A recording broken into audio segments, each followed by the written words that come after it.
Steuerstrafverfahren wegen nicht beachteter Wegzugsteuer aufgrund eines Zweitwohnsitzes in Italien. Genau mit diesem Problem sieht sich ein Münchner Unternehmer momentan konfrontiert und genau damit wollen wir uns einmal in diesem Video näher auseinandersetzen. Wir haben ja schon viele Videos zum Thema Wegzugsteuer gemacht. Es ist ein Thema, was natürlich immer wieder auch in Beratungsgesprächen thematisiert wird. Ich will jetzt nicht nochmal hier in großem Stil erklären, was die Wegzugsteuer wirklich ist, aber nochmal ganz kurz zur Zusammenfassung. Wenn du in den letzten 12 Jahren mindestens 7 Jahre lang in Deutschland unbeschränkt steuerpflichtig warst und du bist an einer Kapitalgesellschaft im In- oder Ausland zumindest 1% beteiligt, dann musst du beim Wegzug ins Ausland den Wertzuwachs dieser Beteiligung besteuern. Also wenn du zum Beispiel eine GmbH gegründet hast mit 25.000 Euro und beim Wegzug ist diese GmbH 1 Million Euro wert, dann ist der sogenannte fiktive Veräußerungsgewinn, denn das Finanzamt nimmt hier eine fiktive Veräußerung deiner Anteile an. Dieser fiktive Veräußerungsgewinn in meinem Beispiel beträgt also 975.000 Euro. Und genau das müsstest du dann versteuern, wenn du Deutschland verlassen willst. Also in meinem Beispiel hieße das locker 300.000 bis 400.000 Euro Steuer. Früher gab es dazu Ausnahmen. Wenn man innerhalb der EU umgezogen ist, wurde die Wegzugssteuer gestundet. Heute gibt es diese Stundungsmöglichkeit innerhalb der EU nicht mehr.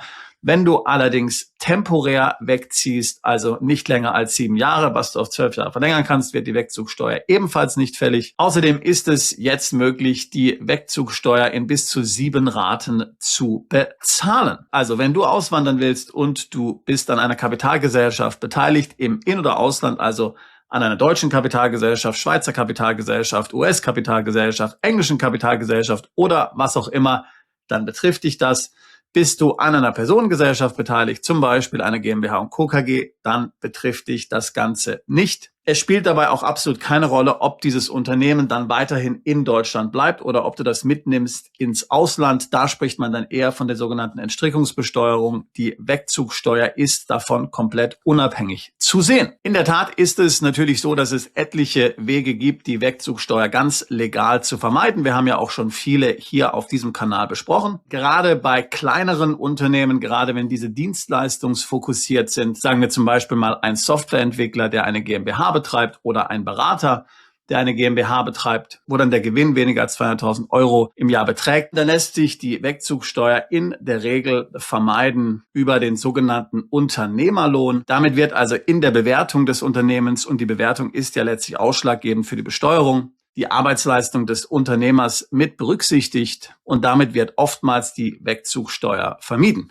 Eine andere Möglichkeit ist zum Beispiel, die GmbH in eine GmbH und Co. KG Holding einzubringen. Also obwohl die Wegzugsteuer sich in vielen Fällen vermeiden lässt, geht das eben auch nicht immer. Und es ist deswegen sehr wichtig, dass du dich dazu steuerlich fundiert beraten lässt. Ich würde immer empfehlen, dazu eine verbindliche Auskunft vom Finanzamt anzufordern, damit du das auch wirklich schwarz auf weiß hast. Denn gerade wenn man auf YouTube ist, da gibt es alle möglichen Falschinformationen. Da wird ja gerne viel davon erwähnt, dass das Ganze nur Panikmache sei mit der Wegzugsteuer. Aber es ist ein tatsächliches Thema, was man zumindest bedenken muss, was man durchexerzieren muss, wofür du eben ein Bewusstsein brauchst. Genau dieses Bewusstsein hat aber dem Unternehmer gefehlt, um den es in diesem Video geht. Es handelt sich übrigens nicht hier um einen von uns betreuten Mandanten. Vielmehr tauschen wir uns natürlich regelmäßig mit deutschen Steuerberatern aus und ich hatte vor kurzem ein Gespräch mit einem Kollegen dazu im Münchner Raum und er hat mir dann von diesem Fall tatsächlich berichtet. Und ich fand ihn so interessant, dass ich dachte, ich muss dazu mal ein Video machen. Und ich halte ihn übrigens auch komplett für glaubwürdig, auch wenn ich die Details zu diesem Fall nur aus diesem Gespräch mit dem Münchner Kollegen kenne. Also, was war hier passiert?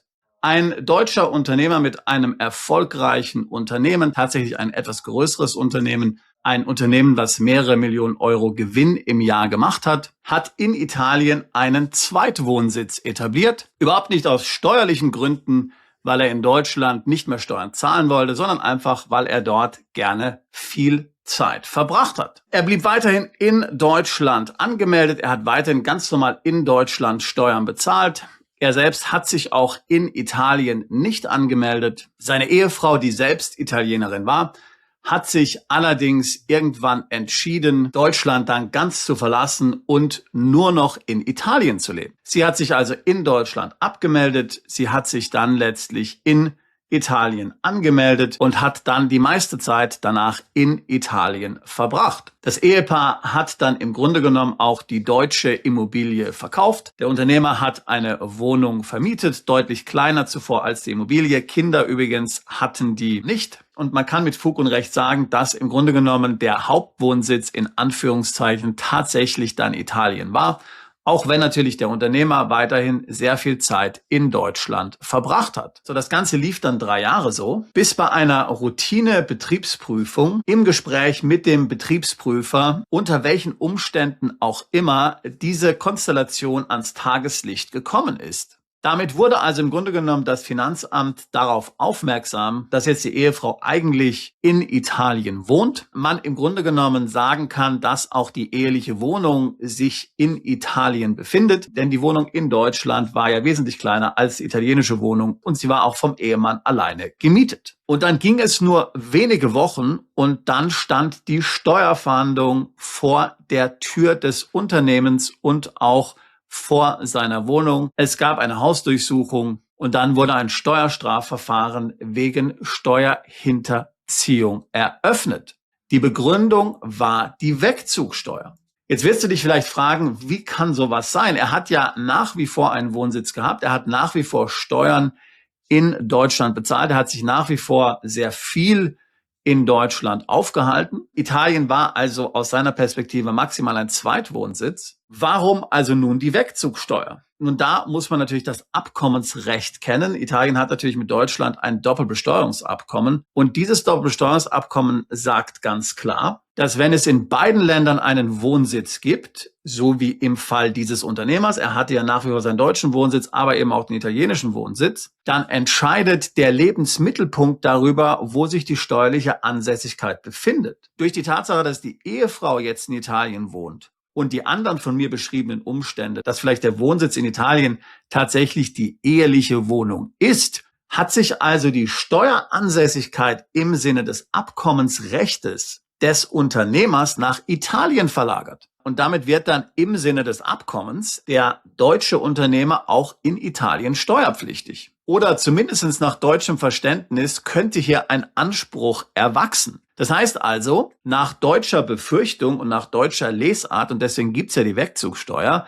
könnte unter Umständen eine Veräußerung der GmbH, falls diese irgendwann mal geplant ist, nicht mehr in Deutschland zu versteuern sein, sondern in Italien. Und das genau ist ja der Grund, warum es eigentlich diese Wegzugsteuer überhaupt gibt, damit Deutschland dann eben den Wertzuwachs besteuern kann, der entstanden ist, solange man in Deutschland gewohnt hat. Also ich hatte ja gesagt, dass das Unternehmen mehrere Millionen Euro Gewinn gemacht hat. Das heißt, die Wegzugsteuer, die jetzt hier angenommen wurde, belief sich also auf einen sehr hohen Betrag, sagen wir mal 10 Millionen Euro. Und das Ganze hat der Mandant also schon seit 3 Jahren so betrieben. Das heißt, er ist hier 3 Jahre im Verzug, er hat das 3 Jahre lang nicht gemeldet und der Betrag, der hier unterstellt wird, der hinterzogen wurde als Steuer, ist natürlich ganz beträchtlich und deswegen wurde dieses Steuerstrafverfahren eröffnet. Das Ganze geht aber noch weiter. Zwar ist der Unternehmer nach wie vor auf freiem Fuß, während die Ermittlungen laufen. Er hat aber sehr strikte Auflagen in puncto Aufenthalt. Er darf also die Region München nicht so ohne weiteres verlassen. Er darf nicht ins Ausland reisen. Ansonsten müsste er in U-Haft. So, wie das Ganze ausgeht, das wird man dann sehen müssen. Ich meine, es ist natürlich nicht immer so, dass diese Steuerstrafverfahren dann zugunsten des Finanzamts beschieden werden. Gerade bei der Wegzugsteuer gab es ja auch schon einige Urteile, die dann zugunsten eigentlich der Betroffenen entschieden wurden. Aber nicht ohne Grund bezeichnen wir ja auch die Wegzugsteuer oftmals als Nazi-Steuer, weil diese Methoden, die hier angewandt werden, die kann man ja nur mit Gestapo-Methoden vergleichen. Also wir faseln ja immer so viel, wie toll die EU ist und wie toll die EU-Mitgliedschaft ist. Und dann übt jemand jetzt sein Recht auf Personenfreizügigkeit in der EU auf diese unschuldige Art und Weise aus, wie es dieser Unternehmer und seine Frau getan haben. Und schon hat man hier ein Steuerstrafverfahren am Bein. Das widerspricht natürlich jeder Ethik, jeder Moral und auch jedem gesunden Selbstverständnis, was ein Staat und eigentlich eine Behörde von sich selber haben sollte. Also kein freier, kein demokratischer Staat sollte auf diese Weise letztlich die eigenen Bürger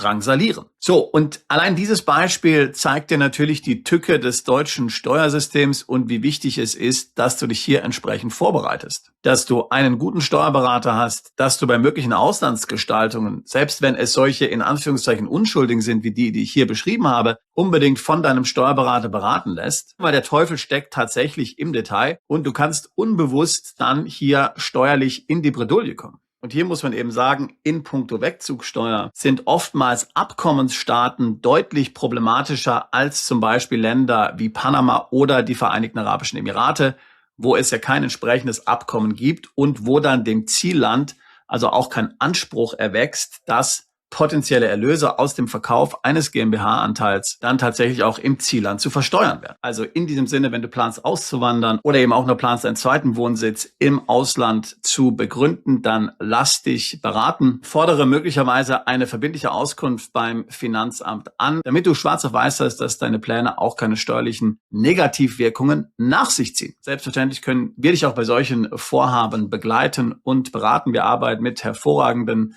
Steuerberatern in Deutschland zusammen, die sehr versiert sind im internationalen Steuerrecht, die schon vielen Mandanten dabei geholfen haben, die Wegzugsteuer und ähnliche Steuerfallen beim Wegzug zu vermeiden.